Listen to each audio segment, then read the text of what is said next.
Hello, everybody. How are you guys doing? Another bonus episode for you guys. I really enjoy doing these. These are actually part of a bigger series, if you haven't checked that out, on the Book of Mark. And during that series, sometimes my co host will ask a good question I don't have a full answer for. And so I'll use a bit of time to investigate and then create this bonus episode.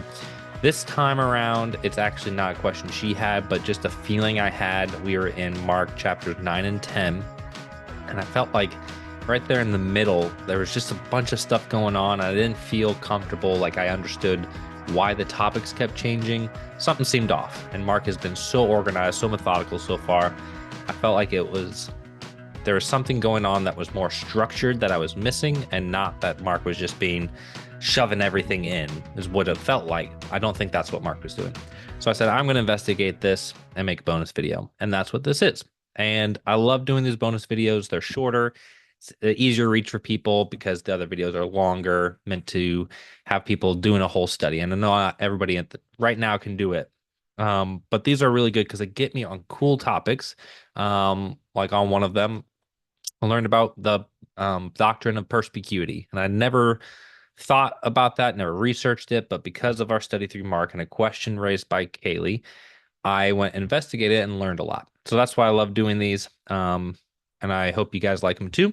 Um, I am looking for people to support my ministry. And I think if you wanted to sponsor one of these bonus videos, that'd be awesome. I'll have a link down in the description how to connect with that. But what we're going to tackle this time around, I kind of talked about it. We were in Mark chapter 9, and it kind of keeps going into 10, but there's just so many different stories going on that it felt to me like it was just Mark having a whole bunch of material and he's just kind of going like, let me just throw this all in right here. That's what it felt like. But as we've been going through Mark, we've talked about all these different structural things he does with how he writes, that doesn't seem typical for him to just throw things in. So I felt like there was something going on there. So it starts with his second prediction of his death, and then you get people asking about who the greatest. Talks about the children, and then they see some guy teaching the name of Jesus, and he said, "Oh, let him be." And then you get warnings from Jesus because two of the disciples asked to sit on his right and left, and you got all these different stories, and they seem haphazard, and they're just all happening. So that felt off to me.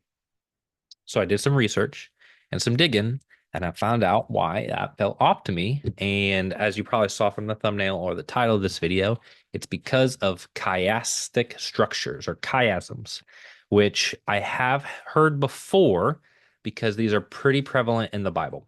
You'll find this all throughout the Old Testament. We'll talk about that. But even within the New Testament, the writers use these because, of course, they were familiar with the Old Testament. It's not a structure that we're very familiar with today. And so that's why it kind of goes unnoticed. So, what is a chiastic structure? What are some examples? And then how does that all tie into Mark? So, what are chiasms? First of all, that's coming from the Greek letter chi, and which is the X. And so you're going to get this shape going on when we talk about chiasms. I think it's best if we look at an example and you will hopefully understand it. So we're going to look at Isaiah 49 verses 24 and 25.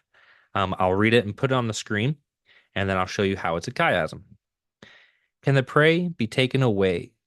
Can the prey be taken from a mighty man, or the captive of a tyrant be delivered? For this is what the Lord says. Even the captives of a mighty man will be taken, and the prey of a tyrant will be delivered. 25 continues a little bit, but that's the end of the chiasm. So right now, if I've edited my video, I've got the verse listed here, and this is how you turn it into a chiasm. And now you can see, hopefully that's the right way, that there's a structure here where in the middle it says, for this is what the Lord says. Then as you go to either side of that, you can see there's common language about the captives of a tyrant. And then from the mighty man, and then the tyrants on the outside. So there's like a structure that's symmetrical around this center point. So that is an example of a chiasm. So it's within the poetry of the Old Testament, all over the poetry. And here's a small chiasm, but they don't have to be small. In fact, I'm going to share my screen. The Sermon of the Mount, whether the way that Jesus presented it or the way that Matthew recorded it, is a big chiastic structure. I figured I would just show this off. I do want to, these people are giving credit to there at the bottom, John B. McDonald for putting this together. This is part of a longer paper. But this would be how um, the Sermon on the Mount found in Matthew is structured as a chiasm. Here's that part, the center of it, which is actually the Lord's Prayer is right at the center of that chiasm. And then you kind of get symmetry on either side. So you get prayer words, righteousness before God. You can kind of see how all that blends. So it's kind of like during the sermon, he's building up to this point, and then at the middle, he's kind of concluding following that same path. And I think this was very popular because if you could kind of memorize that structure, it makes it easier to memorize passages and verses. So I think that's why it's used a lot in the Bible, my theory on that. Um, and here you can also see the notation people use. So they start off with the A, B, C, D, E, F, and then they reverse it and they use these primes. So F prime, E prime. So that way you can compare the two. Okay, so it's not just for little poems. It can be long sections of the Bible because this goes from Matthew 5 to Matthew 8 is that chiasm. So these can be pretty lengthy, and as we'll find out, even lengthier. So that is the Sermon on the Mount is structured as a chiasm. And you can actually get a little bit more out of your reading once you realize that. And you can kind of compare how these each side connects. So there's a lot of cool structure there. Um, but not just big chunks of a text can be a chiasm. Entire Bibles, books of the Bible, can be chiasms. So here is an example of how the book of Job is structured into a chiasm. And if you've ever read Job, you've probably got lost somewhere in all the dialogue. But I feel like, hey, if you figured out this structure, all this dialogue is actually connecting to things that are being said at the end, which is a lot of what God is saying. So I think that would really help me better understand a complicated book like Job. And I'll link this website down in the bottom, but you can kind of see, hey, here's this first part of Job. How does that relate to the later half part of Job, and all that sort of stuff? And the center of Job is where wisdom is found. Job is actually considered a wisdom book. Most of us don't think of it that way just because there's so much of this narrative going on. But the whole point of it, once you kind of get to know it, is about wisdom. So, very cool. An entire book of the Bible could be a chiasm. Um, and I'm going to mention this. I don't think it was in my notes, but not only could one book of the Bible be a chiasm, but whole sections of the Bible. So the Torah, the first five books of the Bible, that's a chiasm with Leviticus at the center of that chiasm. I think this was designed to be because at the center, they're at the Mount Sinai. So you can imagine Mount Sinai is at the center. Leviticus is there. Exodus, they approach Sinai. Numbers, they leave Sinai. And you got this symmetry across those five books of the Bible. Really cool stuff. If you're interested in that, Bible Project has a lot. If you do their Torah through the year series, they talk about that a lot. Okay, so I believe I found out Mark uses chiasms a lot. And I believe that is why in Mark 9, something was going on with how he was structuring things literary that was making me feel things were confused or all smashed together. So that was my hunch. And after researching, I believe that is right. So here is my evidence for that. First off, the entire book of Mark is structured as a chiasm. And so this is a same website. They do a lot about chiasms, which has been very helpful. I'm not saying that I fully understand this yet. This has actually opened the door for, hey, when I come back to the book of Mark again, I will be better understanding it because I'm going to start looking for this stuff as I read through it. But there's a lot of good stuff here, and the center of the main chiasm in the book of Mark is that Jesus foretells his death and resurrection. kind of a key part of the Bible. And you'll see here's where my hunch is coming together. Here's those passages where I felt like the stories were really getting crammed together. Notice it's that center point of this big chiasm. So things are going to have to start reflecting. So that's what I was feeling. I was feeling like this, it shifted gears and it felt like, why wasn't this story up here with this one? They felt more connected because it was trying to match this symmetry. So this perfectly answered why I felt things were a bit off because this was happening.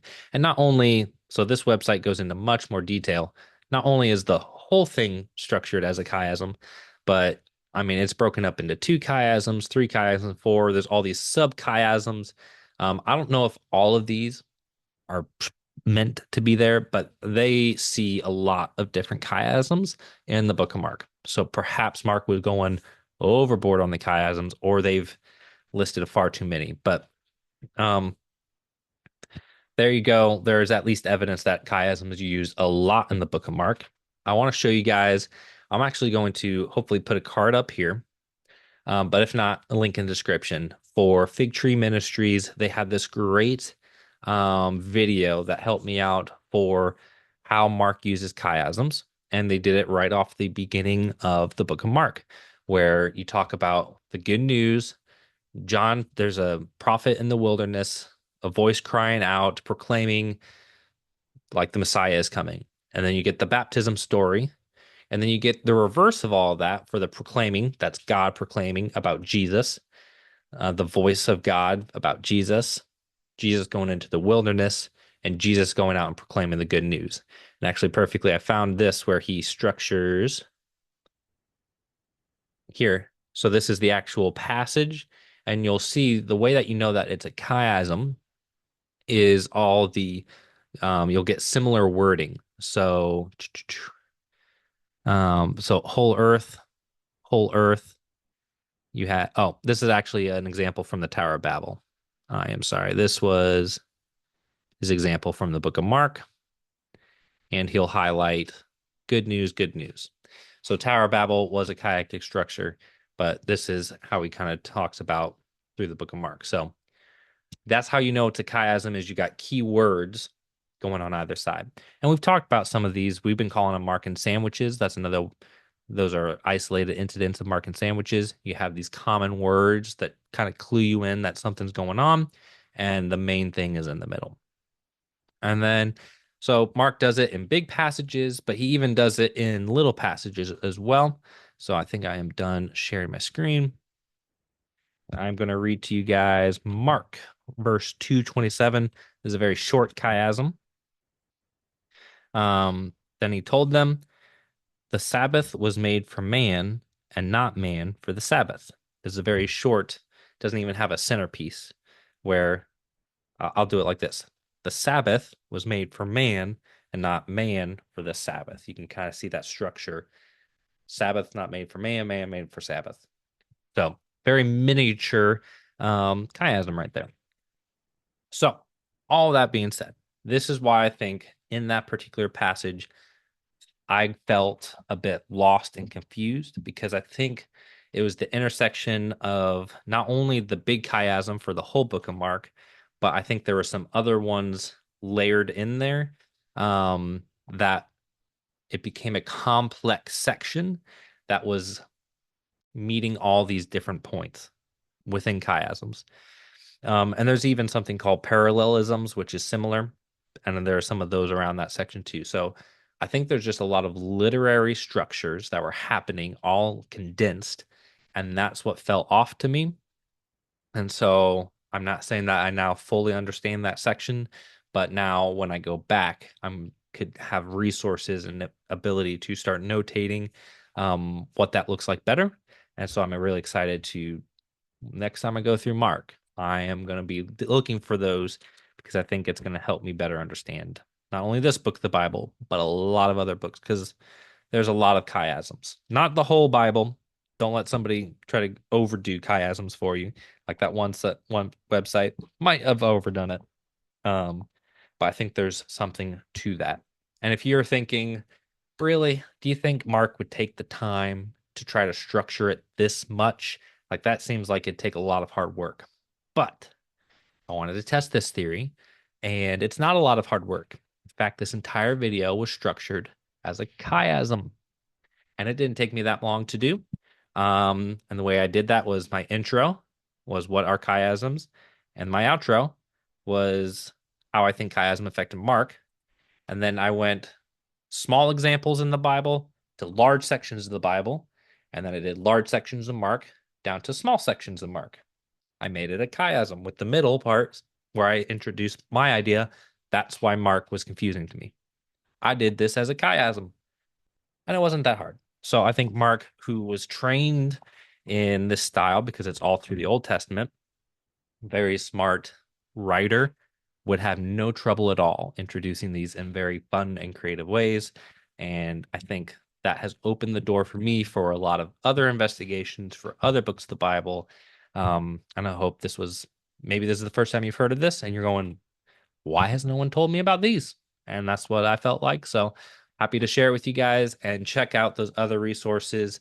I'll also link to Got Questions because they do have a page about chiasms, and they're always a great resource. So I hope you guys enjoyed this video, and I'm looking forward to more learning.